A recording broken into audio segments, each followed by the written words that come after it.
નમસ્કાર દર્શક મિત્રો, બોટાદ દસ્તક ન્યૂઝમાં આપનું હાર્દિક સ્વાગત છે અને હું છું એલડી મકવાણા. આપ જોઈ રહ્યા છો બોટાદ દસ્તક ન્યૂઝ. હવે પછીના સમાચાર વિગતવાર. સિહોરમાં ફ્રૂટ વેચતા યુવાનનો આપઘાત, ગોમતેશ્વર તળાવમાં ઝંપલાયું, ફાયર બ્રિગેડે મૃતદેહ બહાર કાઢ્યો.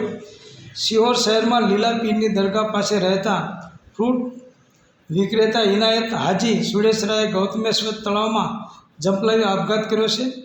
બપોરના સમયે બનેલી આ ઘટનાની જાણ થતાં સિહોર પોલીસ અને ફાયર બ્રિગેડનો કાફલો તાત્કાલિક ઘટના સ્થળે પહોંચ્યો હતો. ફાયર બ્રિગેડના જવાનોએ ભારે જહેમત બાદ મૃતદેહને પાણીમાંથી બહાર કાઢ્યો હતો. પોલીસે મૃતદેહનો કબજો લઈ પ્રાથમિક તપાસ શરૂ કરી હતી. મૃતકના પરિવારજનોને જાણ કરતાં તેઓ તાત્કાલિક ઘટના સ્થળે દોડી આવ્યા હતા. પ્રાથમિક તપાસમાં જાણવા મળ્યા મુજબ યુવાને અગમ્ય કારણોસર કંટાળીને આ પગલું ભર્યું હતું. પોલીસે મૃતકના પરિવારજનોના નિવેદન નોંધ્યા છે અને મૃતદેહનું પંચનામું કરી પોસ્ટમોર્ટમ માટે હોસ્પિટલ મોકલ્યો છે. આ મામલે પોલીસે વધુ તપાસ હાથ ધરી છે. દર્શક મિત્રો, પાછળથી જાણવા મળ્યું છે કે વ્યાજના બોજા નીચે દબાઈને આ યુવાને આત્મહત્યા કરી હોય એવું લોકોમાં ચર્ચાઈ રહ્યું છે. સૌજન્ય દિવ્યા ભાસ્કર, બોટાદ દસ્તક ન્યૂઝ, એલડી મકવાણા, બોટાદ.